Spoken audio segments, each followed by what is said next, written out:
अस्सलामुअलैकुम students students आज का लेक्चर हम लोग वहीं से कंटिन्यू करेंगे लास्ट टाइम जहां पे स्टॉप किया था।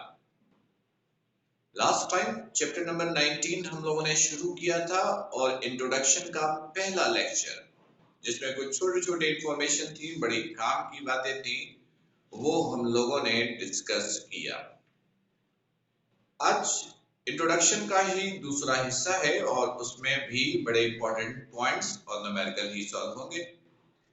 स्टूडेंट्स, आज के लेक्चर में हम लोग सबसे पहले ये देखेंगे कि मास डिफेक्ट निकलता कैसे है, कैलकुलेट कैसे होता है, और ये देखेंगे एक एग्जाम्पल की मदद से, एक न्यूमेरिकल की मदद से। अच्छी तरह समझिएगा। इसके लिए आप लोग बुक ओपन कीजिएगा, पेज नंबर 330। बुक ओपन करेंगे, पेज नंबर 330, ये पेज नंबर आप ओपन करेंगे, राइट। और न्यूमेरिकल नंबर 6 देखिएगा, ये एक बड़ा ही इंपॉर्टेंट क्वेश्चन होता है, बड़ा इंपॉर्टेंट क्वेश्चन है ये। नंबर 6 बड़ा इंपॉर्टेंट क्वेश्चन है। देखिए क्या कहता है, find the binding energy of टेलेरियम। एक एटम दिया हुआ है, उसकी बाइंडिंग एनर्जी निकालनी है, बाइंडिंग एनर्जी निकालनी है, बाइंडिंग एनर्जी निकालनी है। आप इसको बीई लिख दीजिए, ये निकालनी है। किसका? एक एटम गिवन है, टेलेरियम 52, 126 मास नंबर और एटॉमिक मास ये मेंशन हुआ है, 52 and 126, correct.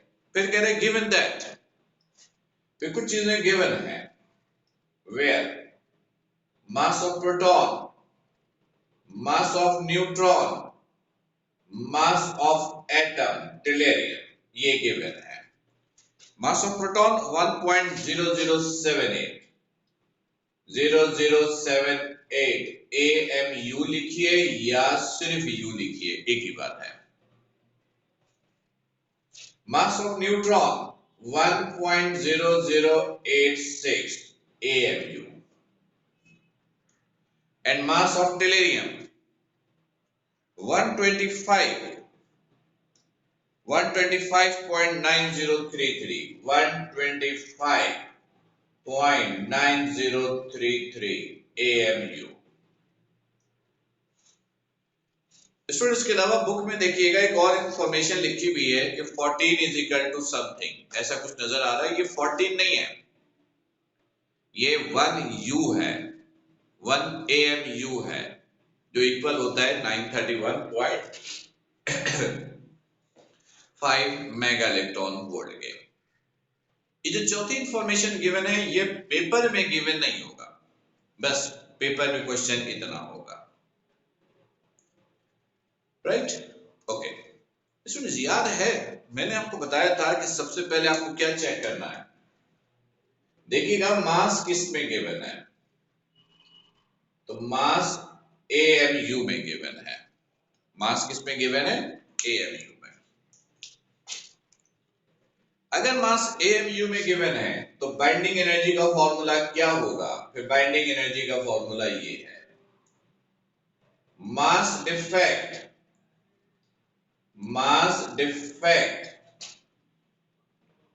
Into 931.5 mega electron volt, right. ये बाइंडिंग एनर्जी का फॉर्मूला है अगर मास AMU में गिवन हो तो इसका मतलब ये हुआ कि मास डिफेक्ट चाहिए ताकि बाइंडिंग एनर्जी निकल सके, ठीक है। तो मास डिफेक्ट कैसे निकलेगा, अब जरा ये सीखिएगा। देखिएगा, where mass defect, mass defect देखिएगा कैसे निकलेगा। याद है ना मैंने आपको क्या बताया था, मास डिफेक्ट किसको कहते हैं? एटम में मौजूद ऑर्बिट के मास को, एटम में मौजूद ऑर्बिट के मास को। एटम में कितनी चीजें हैं? दो चीजें हैं, एक न्यूक्लियस जिसमें प्रोटॉन न्यूट्रॉन है, दूसरा ऑर्बिट जिसमें इलेक्ट्रॉन है। हमें ऑर्बिट का मास चाहिए, तो एक काम कीजिए, एटम के मास में से न्यूक्लियस के मास को माइनस कर दीजिए। एटम का मतलब न्यूक्लियस और ऑर्बिट दोनों का मास हो गया एटम। एटम के मास में से न्यूक्लियस के मास को माइनस कर दीजिए, तो किसका मास बच जाएगा? ऑर्बिट का मास बच जाएगा। और ऑर्बिट के मास को क्या कहते हैं? मास डिफेक्ट कहते हैं। फिर सुनिए, एटम के मास में से न्यूक्लियस के मास को माइनस कर दीजिए, तो किसका मास बच जाएगा? ऑर्बिट का मास बच जाएगा। ऑर्बिट के मास को क्या कहते हैं? मास डिफेक्ट या मास डेफिसिट कहते हैं। तो फॉर्मूला ये बना, atomic mass, atomic mass of atom minus mass of nucleus, mass of nucleus. ये बन गया फॉर्मूला। जब एटम के मास में से न्यूक्लियस का मास माइनस होगा तो किसका मास बचेगा? ऑर्बिट का मास बचेगा। और ऑर्बिट के मास को क्या कहते हैं? ऑर्बिट के मास को कहते हैं मास डिफेक्ट, राइट? ओके, अब देखिएगा इसकी कैलकुलेशन कैसे होगी ये भी सीखिएगा। Mass defect is equal to atomic mass of atom, atom है टी, टी का मास दिया हुआ है, ये एटम का मास है, तो ये हो गया 125.9033, ये एटम का मास माइनस। अब मास ऑफ न्यूक्लियस, इसमें न्यूक्लियस में कितनी चीजें होती हैं? दो चीजें, क्या क्या? एक होता है प्रोटॉन और एक होता है न्यूट्रॉन। तो आप उन दोनों के मास को प्लस कर दीजिए, तो किसका मास आ जाएगा? न्यूक्लियस का मास आ जाएगा। यानी दोनों के मास को प्लस कर दीजिए, प्लस, ये प्लस कर दिया मैंने, प्रोटॉन प्लस न्यूट्रॉन का मास, राइट? ठीक है, एक काम कर लीजिए, पहले लास्ट लेक्चर में सिखाया था, इसके अंदर प्रोटॉन और न्यूट्रॉन की वैल्यू निकाल लीजिए। प्रोटॉन्स कितने हैं? 52, याद है ना एटॉमिक नंबर। और न्यूट्रॉन्स, नंबर ऑफ न्यूट्रॉन निकालने का क्या तरीका सिखाया था? मास नंबर में से प्रोटॉन को माइनस कर दीजिएगा, चार्ज नंबर को माइनस कर दीजिएगा। 126 माइनस 52, तो ये हो गया 74, राइट? ठीक है, अब आ जाए वापस इधर, प्रोटॉन न्यूट्रॉन का सम प्लस करना है। पहले प्रोटॉन का मास लिखते हैं यहां पर। एक प्रोटॉन का मास इतना है, एक प्रोटॉन का मास इतना है। प्रोटॉन है कितने? इतने, तो टोटल प्रोटॉन का मास कितना होगा? इस वैल्यू को इससे क्या कर दोगे? मल्टीप्लाई। फिर सुनिए, एक प्रोटॉन का मास इतना है, आपके पास नंबर ऑफ प्रोटॉन्स कितने? इतने, तो टोटल प्रोटॉन का मास कितना होगा? इसको इस वैल्यू से क्या कर दोगे? मल्टीप्लाई, तो ये प्रोटॉन का मास निकल आएगा, यानी 1.0078 इंटू 52, राइट?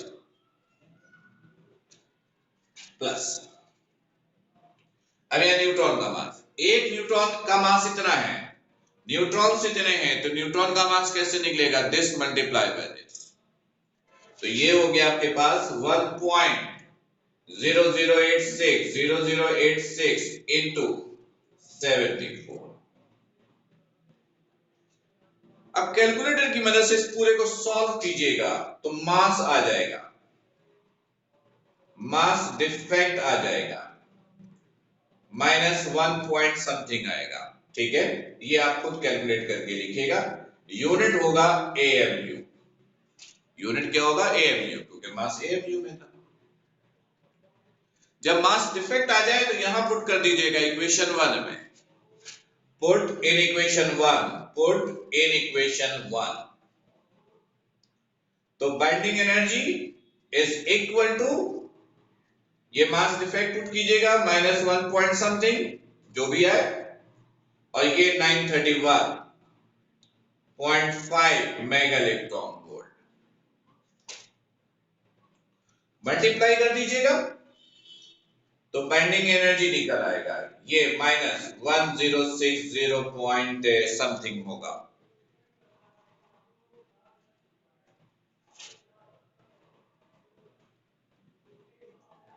0.6 या ऐसे कुछ होगा, आप देख लीजिएगा, चेक कर लीजिएगा। जो भी रिजल्ट आएगा या 66 होगा, जो भी होगा, ये डायरेक्ट मेगा इलेक्ट्रॉन वोल्ट में आएगा। इसमें आएगा मेगा इलेक्ट्रॉन वोल्ट में, है माइनस में, लेकिन रिजल्ट में माइनस नहीं मेंशन करेंगे। बाइंडिंग एनर्जी शो जरूर करते हैं मैथमेटिकली माइनस में, लेकिन है तो एनर्जी ना, तो माइनस का मतलब बताइएगा। तो रिजल्ट ऐसे लिखेंगे, माइनस का मतलब एनर्जी बाइंडिंग फॉर्म में है, आप कहिएगा binding energy, binding energy, binding energy, hidden energy is, और फिर आंसर प्लस कर लिखिएगा। जो भी रिजल्ट आए, ये मैंने अंदाज से लिखा है, आप कैलकुलेट करके बाकायदा लिखिएगा। कैलकुलेशन में कोई प्रॉब्लम आए तो लाइव सेशन में मुझसे डिस्कस भी कीजिएगा, राइट। तो स्टूडेंट्स, ये एक बड़ा इंपॉर्टेंट न्यूमेरिकल है, इसमें बहुत सारी चीजें आप लोगों ने सीखी हैं। इस न्यूमेरिकल्स को फिर से पूरा कंप्लीट देखिए, रिवाइज कीजिए, नंबर ऑफ टाइम रिवाइज कीजिए, फिर भी कंफ्यूजन रह जाए तो लाइव सेशन में मुझसे जरूर डिस्कस कीजिए, राइट। चलिए एक और एग्जांपल लेते हैं।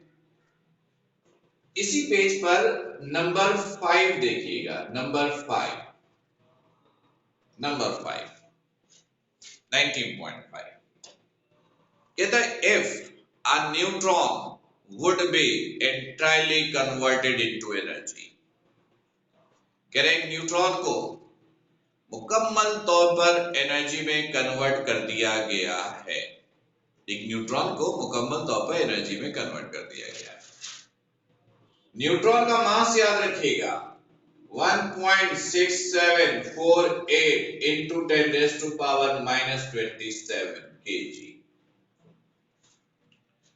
स्टूडेंट थोड़ा सा ये क्लियर कर दूं, वैसे तो कहा जाता है कि प्रोटॉन और न्यूट्रॉन का मास बराबर होता है, पर रियलिटी ये है कि न्यूट्रॉन प्रोटॉन से भारी होता है। राउंड ऑफ करके लिखेंगे तो दोनों इक्वल नजर आएगा, 1.67 पावर -27, ये प्रोटॉन का मास भी, ये न्यूट्रॉन का मास भी।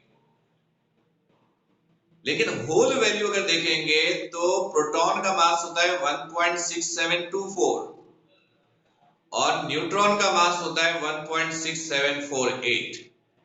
पावर सेम है दोनों का, तो जरा ये डिफरेंस भी याद रखिएगा, कहीं ना कहीं तो काम आ ही जाएगा। तो क्वेश्चन में कह रहा था कि एक प्रोटॉन है, सॉरी एक न्यूट्रॉन है, would be entirely converted into energy, तो ये न्यूट्रॉन का मास है, इसको जरा याद रखेंगे। फिर कहता है how much energy would be produced, कह रहा बताइए कितनी एनर्जी प्रोड्यूस होगी या कितनी एनर्जी प्रोड्यूस हुई, एनर्जी आपसे पूछा है। स्पीड ऑफ लाइट आप याद करके रखिएगा, 3 into 10 raised to power 8 metre पर सेकेंड, राइट। स्टूडेंट्स, E बराबर होगा mc² के, क्योंकि मास केजी में है। ये m समझे मास डिफेक्ट की जगह आया है, याद है ना, आपको बताया था कि अगर मास केजी में होगा तो एनर्जी का फॉर्मूला होता है मास डिफेक्ट इनटू c²। ये स्पेशल थ्योरी ऑफ रिलेटिविटी से ही लिया है, तो डायरेक्ट mc² यूज किया क्योंकि हमने मास को डायरेक्ट m ही लिखा है। अब यहां पे इन दोनों की वैल्यू पुट कीजिएगा, 1.6748 into 10 raised to power -27, c की जगह c की वैल्यू लिखिएगा ये स्क्वायर। सॉल्व करेंगे, एनर्जी आएगा, यूनिट लिखेंगे जूल, फिर इसको इलेक्ट्रॉन वोल्ट में लाएंगे, बताया था 1.6 पावर माइनस 19 से डिवाइड करके, फिर ये इलेक्ट्रॉन वोल्ट में आया, फिर मेगा इलेक्ट्रॉन वोल्ट में लाएंगे, ये भी बताया था 10 की पावर मजीद 6 से डिवाइड करेंगे, तो ये डायरेक्ट मेगा इलेक्ट्रॉन वोल्ट में मिलेगा ये, राइट। तो इन दोनों न्यूमेरिकल की कैलकुलेशन आप लोग अच्छे तरीके से कीजिएगा स्टूडेंट्स, राइट। ओके, चलिए स्टूडेंट्स, अब कुछ और छोटे छोटे पॉइंट डिस्कस करते हैं। अब सबसे पहले डिस्कस करते हैं आइसोटॉप्स। आइसोटॉप, आइसोटॉप क्या होता है स्टूडेंट्स? ये तो 9th में, मैट्रिक में, फर्स्ट ईयर में, हर जगह आप लोगों ने पढ़ा। स्टूडेंट्स, ये एटम की एक कैरेक्टरिस्टिक्स है, ये एक एटम की एक ऐसी कैरेक्टरिस्टिक्स है जो सेम एटॉमिक नंबर लेकिन डिफरेंट मास नंबर को रिप्रेजेंट करता है। सेम एटॉमिक नंबर लेकिन डिफरेंट मास नंबर को रिप्रेजेंट करता है। Same atomic number, same atomic number, same atomic number, but different mass number को रिप्रेजेंट करता है, डिफरेंट मास नंबर को रिप्रेजेंट करता है। ऐसी प्रॉपर्टी को, ऐसी कैरेक्टरिस्टिक्स को हम लोग आइसोटॉप कहते हैं। Isotope का मतलब it is the characteristics of an atom in which atom has same atomic number but different mass number। Periodic table में बहुत सारे एलिमेंट्स हैं, ऐसा कोई एलिमेंट नहीं है जिसके आइसोटॉप्स ना हो। हम लोग एग्जांपल लेते हैं, वो एग्जांपल लेते हैं जिनको छोटी क्लासेस से आप लोगों ने देखा, सुनते चले आए हैं। हम लोग डिस्कस करेंगे isotopes of hydrogen. Student, actual जो हाइड्रोजन है उसमें आपने ये पढ़ा है, ये हाइड्रोजन, ये न्यूक्लियस, ये इलेक्ट्रॉन, प्रोटॉन, न्यूट्रॉन, प्रोटॉन एक, न्यूट्रॉन कोई नहीं, इलेक्ट्रॉन एक। नॉर्मल हाइड्रोजन तो आपने यही पढ़ा है, यानी हाइड्रोजन एटॉमिक नंबर किसको कहते हैं? प्रोटॉन की तरह। प्रोटॉन कितना है? 1, ये 1। मास नंबर किसको कहते हैं? सम ऑफ प्रोटॉन एंड न्यूट्रॉन, 1 + 0 1। इसे हम लोग प्रोटियम भी कहते हैं, इसे हम लोग प्रोटियम भी कहते हैं। एक दूसरा हाइड्रोजन भी है, ये न्यूक्लियस, ये ऑर्बिट, ऑर्बिट इलेक्ट्रॉन एक, प्रोटॉन एक, न्यूट्रॉन एक। इसमें एटॉमिक नंबर 1 था, मास नंबर 1 था। इसमें एटॉमिक नंबर 1 है लेकिन मास नंबर कितना है? 2 है, 1 + 1 2। तो इसको ऐसे लिखेंगे H12। इसे हम लोग ड्यूटेरियम भी कहते हैं, इसे हम लोग ड्यूटेरियम भी कहते हैं। एक तीसरा हाइड्रोजन भी है, ये न्यूक्लियस है, ये इलेक्ट्रॉन, इलेक्ट्रॉन एक, प्रोटॉन एक, neutron 2, atomic number 1, mass number 3। इसे लिखते हैं H13 और इसे हम लोग ट्राइटियम भी कहते हैं, ट्राइटियम भी कहते हैं, राइट। स्टूडेंट्स, कुछ पॉइंट्स क्लियर कर लीजिएगा इसमें। ये सारी बातें तो आपको पता थी पहले से, लेकिन थोड़ा सा 1-2 पॉइंट क्लियर कर ले। हम लोग कहते हैं कि हाइड्रोजन के नंबर ऑफ आइसोटॉप्स कितने हैं? 3 हैं। 3 का मतलब समझ लीजिए, 3 का मतलब होगा कि इसमें 1-2 हाइड्रोजन एटम एक्चुअल होगा और 2 उसके ड्राइव्ड हाइड्रोजन एटम होंगे। फिजिक्स की लैंग्वेज में, फिजिक्स में हम लोग इसको ऐसे कहते हैं, जो एक्चुअल हाइड्रोजन होता है ना, उसे हम लोग कहते हैं parent element of the nucleus. इसे हम लोग कहते हैं पेरेंट एलिमेंट। ये पेरेंट एलिमेंट है और ये दोनों इसके चाइल्ड एलिमेंट है। जो एक्चुअल एलिमेंट होगा वो पेरेंट, और जो उनसे निकले हैं ये दोनों, इन दोनों को कहेंगे child element. Parent plus number of child element add करेंगे तो वो नंबर ऑफ आइसोटॉप्स कहलाता है। तो हाइड्रोजन के 3 आइसोटॉप्स होते हैं, वो इस सेंस में कहा जाता है, राइट। ओके स्टूडेंट्स, एक छोटा सा पॉइंट और क्लियर कर लीजिए। देखिए इस वक्त तक पीरियोडिक टेबल में अगर आपको याद हो बहुत सारे एलिमेंट की डिस्कवरी हो गई है। नियर अबाउट 130 के अराउंड नंबर ऑफ एलिमेंट्स हैं जिनकी इन्वेंशन डिस्कवरी हो गई है। आपके बुक के पीरियोडिक टेबल में तो 104 या 109 मेंशन है, पर इससे ज्यादा एलिमेंट की डिस्कवरी हो गई है। इन तमाम एलिमेंट्स को हम लोग न्यूक्लियस के साइज के बेसिस पर, इन तमाम एलिमेंट्स को उनके न्यूक्लियस के साइज के बेसिस पर 3 हिस्सों में तोड़ देते हैं। 3 हिस्सों में पहला हिस्सा उन एलिमेंट्स का होता है, जिनका एटॉमिक नंबर 1 से लेकर 35 तक है।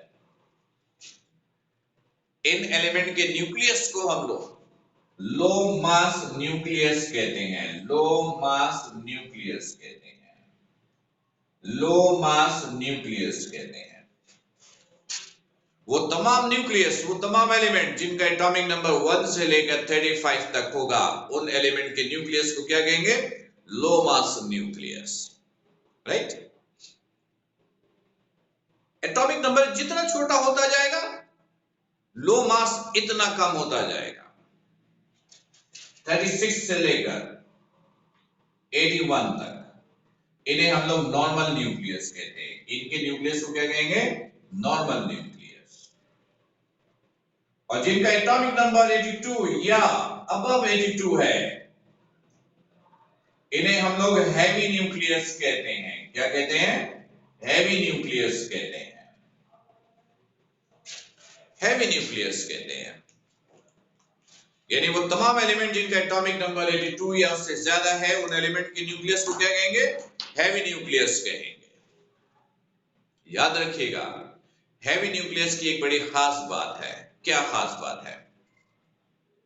अगर हैवी न्यूक्लियस का रिएक्शन एयर से करवा दें, हैवी न्यूक्लियस का रिएक्शन एयर से करवा दें, तो ये हैवी न्यूक्लियस रेडियो वेव्स में कन्वर्ट होना शुरू हो जाता है, इनविजिबल लाइट में कन्वर्ट होना शुरू हो जाता है, जिन्हें रेडियो वेव्स कहते हैं। रेडियो वेव्स बनने का जो प्रोसेस होता है, उस प्रोसेस को रेडियो एक्टिविटी कहते हैं, जो इस चैप्टर का पहला टॉपिक होगा, जो अगले लेक्चर में हम लोग डिस्कस करेंगे। फिर सुनिएगा, तमाम हैवी न्यूक्लियस की खास बात यह होती है कि अगर इनका रिएक्शन हम लोग एयर से करा दें, किससे करा दें? एयर से, तो ये अपने आप को कन्वर्ट करना शुरू कर देता है। किसमें? इनविजिबल लाइट में, रेडियो वेव्स में। और रेडियो वेव्स बनने का प्रोसेस क्या कहलाता है? रेडियो एक्टिविटी कहलाता है, राइट। तो अगली क्लास में इंशाल्लाह हम लोग रेडियो एक्टिविटी का टॉपिक डिस्कस करेंगे। ये सारी बातें जो आज हम लोगों ने की हैं, अच्छी तरीके से मेमोराइज कीजिएगा, अच्छी तरीके से समझिएगा, इसके कॉन्सेप्ट अच्छे होने चाहिए। लेक्चर्स को नंबर ऑफ टाइम्स देखा करें ताकि चीजें अच्छे तरीके से आपके मेमोरी में आए। कंफ्यूजन फिर भी रह जाए तो लाइव सेशन में फिर आप लोग मुझसे डिस्कस किया कीजिए। स्टूडेंट्स, तब तक अपना ख्याल रखिएगा। अस्सलाम वालेकुम।